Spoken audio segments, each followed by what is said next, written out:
Ayan, so isa po sa exciting news po natin ngayon, ay yung tungkol dito sa Metaverse. Bago po tayo pumunta sa roadmap kasi papaliwanag po ni Coach Anton, ay, kahapon kasi ay nag-maintenance kung papansin ninyo kahapon po ay nag-maintenance po yung ating, ating ang ating Metaverse ng mga bandang hapon nag-maintenance po 'yan. At nung pagbalik na po niya ay may, bagong update na isa ito sa inaantay natin na mga players ng, Metaverse. Ayan, i-she-share po natin para makita ninyo.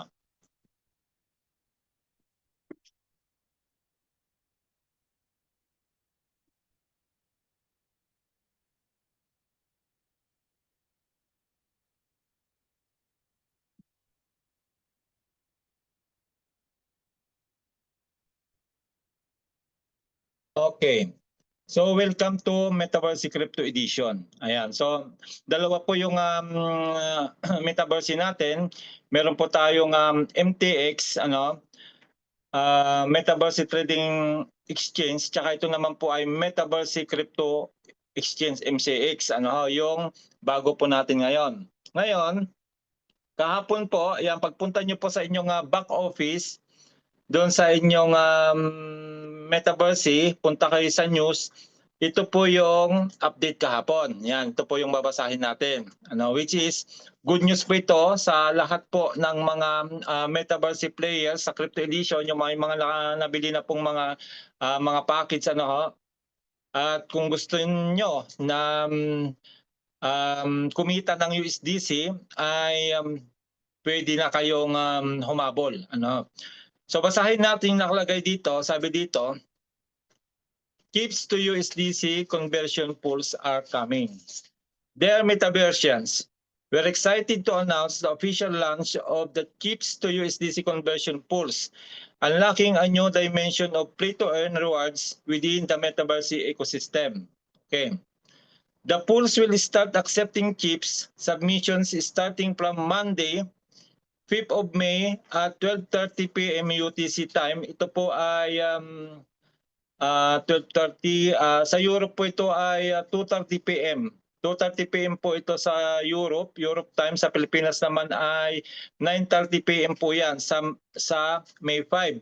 Yung magsasabit na po tayo ng chips doon sa pool. Tapos, depende sa dami ng chips na isasubmit mo, yung conversion ng USDC. Kaya antayin po natin yon. What does this mean for you? You can now regularly convert your chips into USDC and amplify your earning potential like never before. So yung chips po na yan, sa mga kapwa ko players po sa Metaverse Crypto Exchange, yan po yung mga nakikipagbakbakan doon sa Coin League. Kasi dalawa po yung ating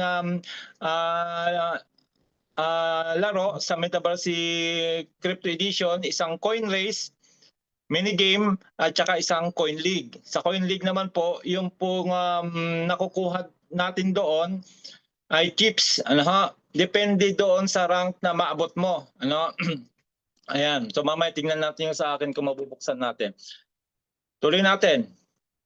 How it works. Yan. Navigate to the Play-to-Earn menu item and select chips conversion pools. Yan. Browse the available pools. Each pool varies by total USDC liquidity kasi every week po yan meron silang ilalagay na amount of USDC doon sa liquidity pool at yun po yung paghati-hatian lahat ng mga may chips depende sa dami ng chips na i-convert mo doon yung makukuha mong USDC. Yun po yung pagkakaalam ko so malalaman po natin yan sa Lunes.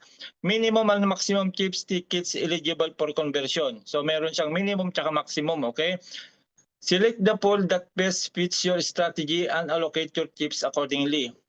Pro tip, pools are replenished weekly. Ayan, weekly nakita niyo po, and open for limited time. Timing and pool selection are key to maximizing yung USDC rewards. Okay, so meron po siyang limit lang po yung kumbaga bibigyan nila ng time time frame, yung pagko-convert na dato. Tapos kung hindi natin naabot yung time frame na yon, di next week na uli kung hindi natin maabutan. Okay? Conversion formula, ito po yung importante. Kung paano po tayo magko-convert. Your USDC reward is calculated as follows. USDC received, total USDC in pool. Yan po yung sinasabi ko kung ilan po yung USDC na ilalagay nila sa weekly pool plus your chips, total chips in pool. Kuha nyo. Depende sa chips na ilalagay natin, lahat ng players po na ilalagay doon sa pool, then makikita po natin yung conversion kung ilan naman pong USDC ang ilalagay din po nila sa pool. Kaya nga po may minimum maximum, 'di ba? Nakalagay doon, minimum tsaka maximum. So ibig sabihin ay siyempre kung sa 10 lang siguro baka hindi ka makapag pero malalaman din natin sa Lunes pag linawas sila. Yan, that's it. Seamless, transparent, rewarding. Conversion pools timing. Yan, chips to USDC conversion pools will be accepting submissions every week starting from Monday. Yan nga po yung sinabi ko, 12:30 AM. Universal time zone po yan, universal time po yan. Po yan, 2:30 po yan dito sa Europe PM. Till Sunday, ayan, Monday to Sunday pala yung pagsasubmit, 12:30 PM UTC rin. Ayan, bago po matapos yung league. Kasi natatapos po yung every league natin weekly ng linggo ng 12:30 UTC time. So 1 week po yung paglalagay natin ng chips diyan sa pool para ma-convert natin sa USDC. Okay po, depende sa dami ng chips na ilalagay natin. The USDC rewards will be automatically assigned to participants right after the submission period is over. Okay, ibig sabihin, pag na-submit na natin, ay makikita na po natin yung ating USDC sa ating wallet. Sa Metaverse wallet na pwede na natin yung i-transfer sa ibang wallet para kung gusto nating pirahin, pwede nang pirahin. So welcome to the next era of Metaverse economics where your in-game strategy directly translate into real world value. Visit the Play to Earn page and check out this amazing feature now. Ayan. Also please note, ayan, may note po dito, that since we are launching the USDC prize pools, the promotional prize pool for the coin race minigame will now be 250 USDC total daily. Kasi dati 500 po ito daily yung pinamimigay doon sa minigame nga po, doon sa coin race. Pero dahil nga po siyempre ay maglalans na po yung chips to USDC conversion, siyempre lalagyan na po nila doon yung iba para naman doon sa mga naglalaro doon sa coin league. And the winnings will follow a 50% reduction respectively. Let's trade and win. Sincerely, the Metaverse team. Ayan. Ngayon, para makasali po kayo dito, ay dadagdag ko na rin ito. Meron tayong dalawang package. Ayan, may dalawang package po tayong bibili. Kasi kung kayo po ay old Metaverse member, hindi po kayo pwedeng makasali sa Coin Race at saka sa Coin League. Dahil kakailanganin po kasi ng kakailanganin po doon ng meta coins. Doon kasi sa old Metaverse hindi po yung pwedeng gamitin dito sa Metaverse Crypto Edition. Yung pong meta coin. So kung tayo ay bibili po ng Metaverse Pro package na nagkakalaga ng 1,100 business point o 110 euro, maibibigay na sa inyo 1,000 meta coins. Yan, 1,000 meta coins na yun na po yung gagamitin natin doon sa trading na nga po ng mga coins doon sa Metaverse Crypto Exchange. Tapos kung gusto niyo naman na mas malaki po ang capital ninyo, yung pamato, ay ito pong Metaverse Elite Package na nagkakalaga ng 550 euro na may kasama na po itong 5,500 na coins. Pero kung hindi naman kaya ito, kahit dito mo kaya magsimula, kasi dito lang po kami nagsimula nila Coach Motsky, nila Ma'am Annabel, lahat po ng mga players po natin halos ay nagsimula lang po kami dito at ngayon ay nandun na po kami sa mataas na league. At paano naman tayo makasama sa league? Ano po yung mga requirements para makasama tayo sa League 1 to League 10. Yan, ito po yung requirements. Okay ha, para mas maintindihan na ninyo kung paano tayo makakakuha ng chips. Ano ha? So sa League 1 ay dito kayo pwedeng sumali yung makakabili ng Pro. Yung makakabili ng Pro, dahil 1,000 po yung Metacoins noon, so pasok kayo sa League 1. So dito na kayo magsisimula magparami ng Metacoins. Ano? So wala siyang entry fee, zero. Pagdating po ng League 2, ayan, pwede na pong makasali dito yung nakabili ng Elite. Yung nakabili ng Elite, kasi yung Elite po, meron po yung 5,500 Metacoins, pwede na kayo kaagad dito. Ano? Tuwing ano po to, tuwing Lunes po ito binubuksan na, Lunes ng ating gabi, ng 12 AM UTC time. Yan po binubuksan yung bagong league. At natatapos po yan ng linggo ng 12:30 PM UTC time nga po, 2:30 sa Europe. Ano? So dito po, pag nakaipon na po kayo ng 5,000 to 19,999, meron na po itong entry fee na 500 Metacoins. Kaya lagi kayong magre-reserve dito ng inyong entry fee bago kayo makapasok sa bawat league. Then sa League 3 naman po, ay kailangan meron na kayong 20,000 to 49,999 Metacoins at meron na ditong entry fee na 2,000 Metacoins. Okay?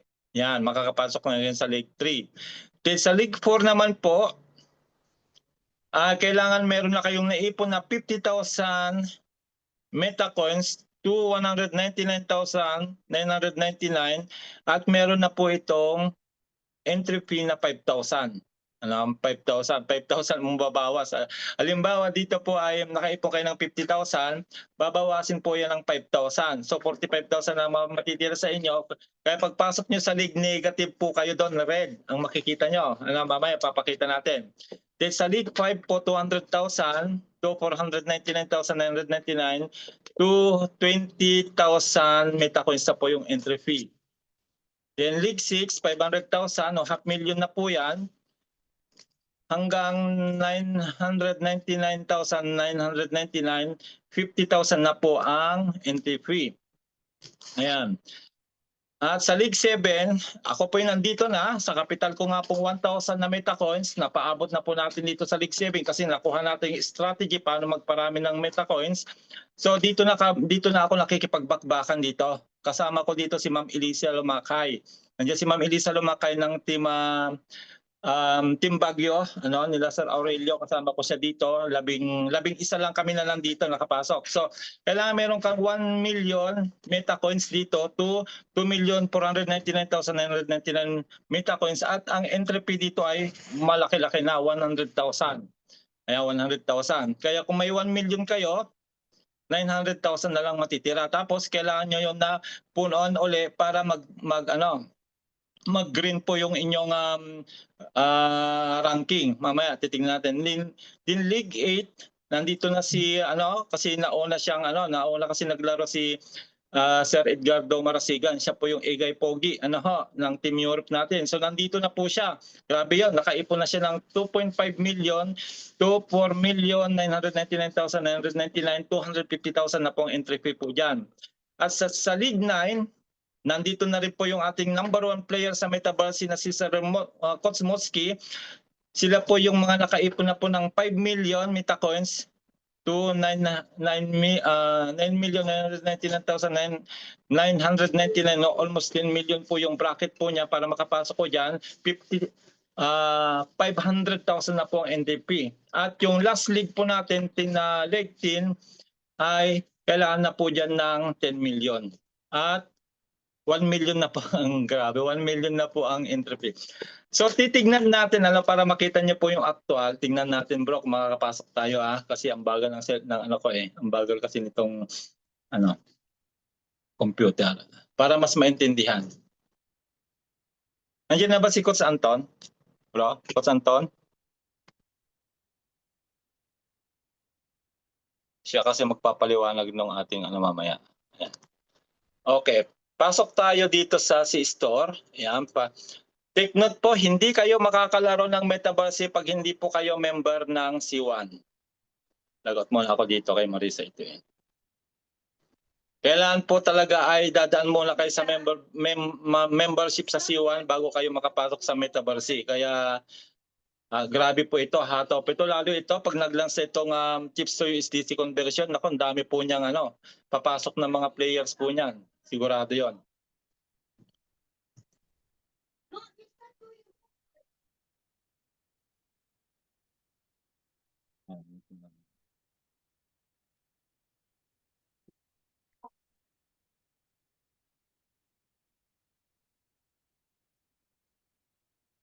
Yes, you're about to start doing your homework. Ay kailangan tayo natin mag-blue. Ayan, blue na siya.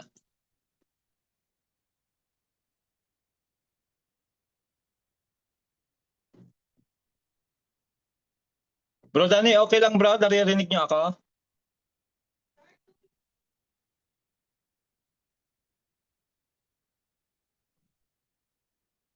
Okay lang pa, naririnig niyo po ako?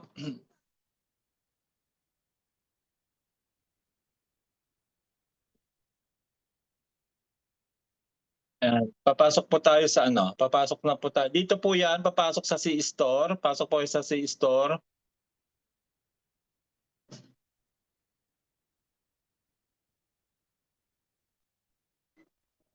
Then, pasok po tayo sa Metaverse. Ayan.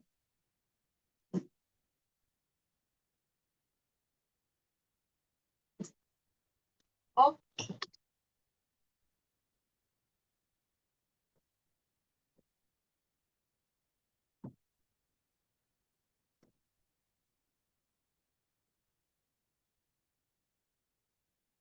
Starting Monday po ito. Nako, marami pong hahataw dito pag nakita na nila yung conversion ng ating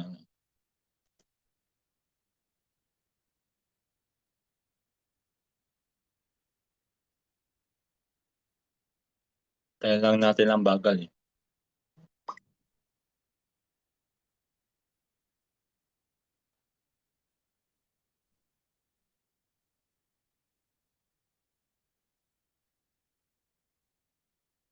Dito na lang ako papasok sa cellphone para mas mabilis. Mabagal kasi dyan eh.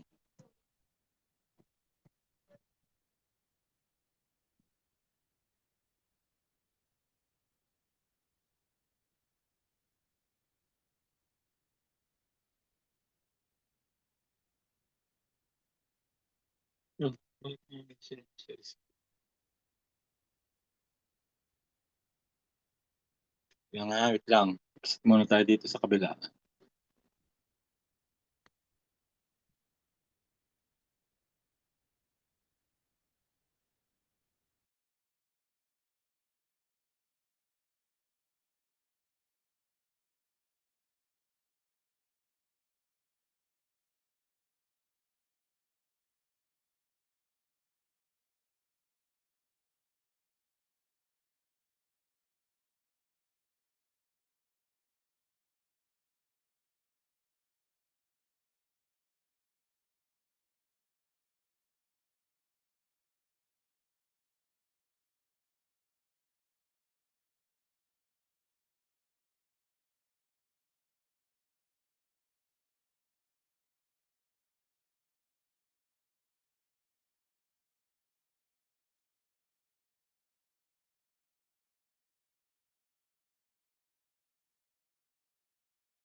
Sir Danny, wala po kayong boses.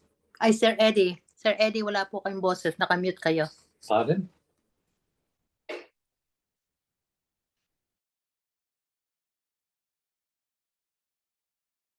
Sir Eddie, nakamute po Ay. kayo.